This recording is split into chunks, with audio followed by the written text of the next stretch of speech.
అటువంటివి ఎన్ని వచ్చాయి, ఎన్ని ఉద్యోగాలతో పాటు ఎన్ని రకాలైన వ్యాపారాలు సామాన్య ప్రజలు ఇక్కడ పెట్టారు, ఆ పెట్టడం మూలంగా ఎటువంటి ఇది వచ్చింది అనేది మనం తెలుసుకోవాలి.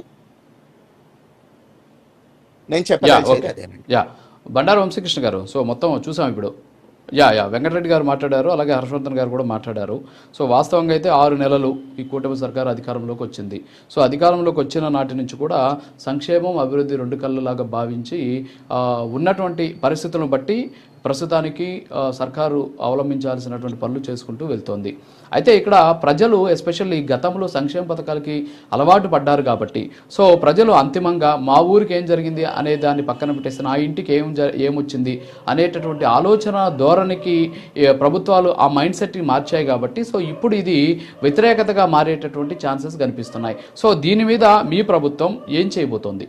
ఎస్పెషల్లీ ఈరోజు ప్రజలకు అంతిమంగా మీరు ఇచ్చినటువంటి హామీలు అమలు చేయాలి.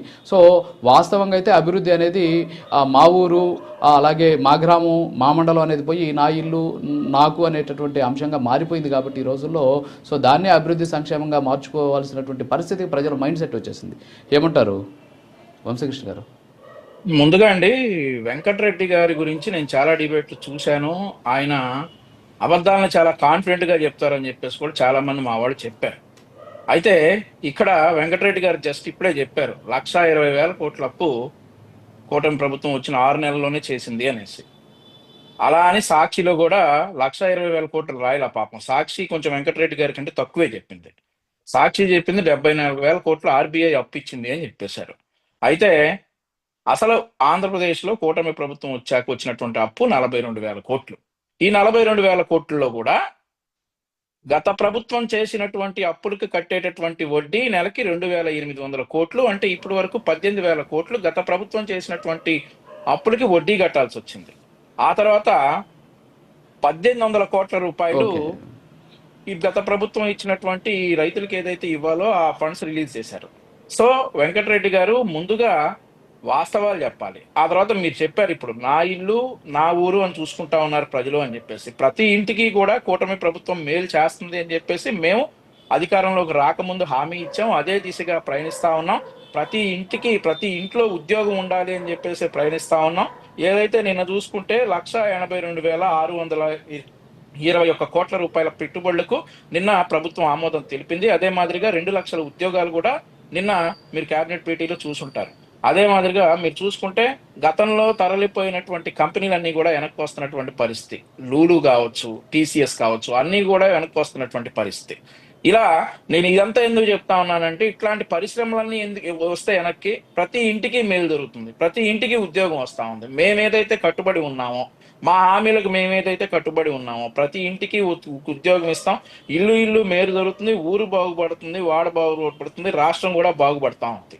ఈ రోజు చూసుకుంటే లోకేష్ గారు ఈ జనవరి 20వ తారీఖు దావోస్ వెళ్తా ఉన్నారు.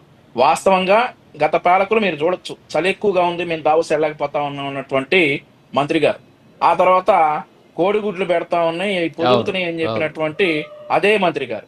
మరి ఈ రోజు 74 సంవత్సరాల ముఖ్యమంత్రి గారు -డిగ్రీలు చలిని కూడా లెక్క చేయకుండా ఆంధ్రప్రదేశ్ రాష్ట్రానికి పెట్టుబడులు ఆకర్షించడానికి దావోస్ వెళ్ళి మీరు తర్వాత చూస్తారు జనవరి 20 నుండి 24 తర్వాత దావోస్ నుండి వచ్చిన తర్వాత వచ్చేటటువంటి పెట్టుబడుల ప్రవాహం కూడా మీరు చూస్తారు. గత పాలకులతో పోల్చుకుంటే ఏదైతే జగన్మోహన్ రెడ్డి ఎన్నిసార్లు దావోస్ వెళ్ళాడో ఒకసారి చెప్పాలి, ఎన్ని పెట్టుబడులు తీసుకొచ్చాడో ఒకసారి చెప్పాలి, ఎన్ని కంపెనీలు తీసుకొచ్చాడో ఒకసారి చెప్పాలి, ఆ కంపెనీలన్నీ ఏమవుతున్నాయి ఎక్కడ ఉన్నాయి అనేది ఒకసారి వెంకటరెడ్డి గారు చెప్పాలి. మేమేదైతే హామీ ఇచ్చామో, మేమేదైతే కంపెనీలు ఎంఓయూ కుదుర్చుకున్నామో వాటి ప్లేసు వాటి ఓపెనింగ్ డేట్లతో సహా మేము చెప్తాం. దావోస్ వెళ్తా ఉన్నారు, అక్కడ జరిగేటటువంటి ఒప్పందాలను కూడా ట్రాన్స్పరెంట్ గా పెడతాం. ఇక్కడ దావోస్ అని చెప్పేసి వేరే ఊరు వెళ్ళరు, ఖచ్చితంగా దావోసే వెళ్తారు. ముఖ్యమంత్రి గారు ఐటీ మినిస్టర్ గారు దావోస్ వెళ్తున్నారు, పెట్టుబడులు తీసుకొస్తారు. ఈ పెట్టుబడుల వల్ల ప్రతి ఇంటికి లాభం చేకూరుస్తుంది, ప్రతి ఇంటికి కూడా లాభం జరుగుతుంది, ప్రతి ఇంటికి ఒక ఉద్యోగం వస్తుంది. ఈ పెట్టుబడితో వచ్చేటటువంటి ఆదాయంతో మేము చెప్పినటువంటి అన్ని హామీలు అమలు పరుస్తామని చెప్పేసి కూడా ఈ సందర్భంగా తెలియజేస్తా ఉన్నాం.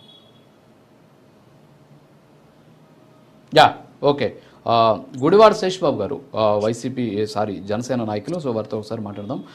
గుడ్ మార్నింగ్ సార్ శేషబాబు గారు. సో మొత్తానికి 7 నెలలైంది మీ కూటమి ప్రభుత్వం ఏర్పాటయ్యి.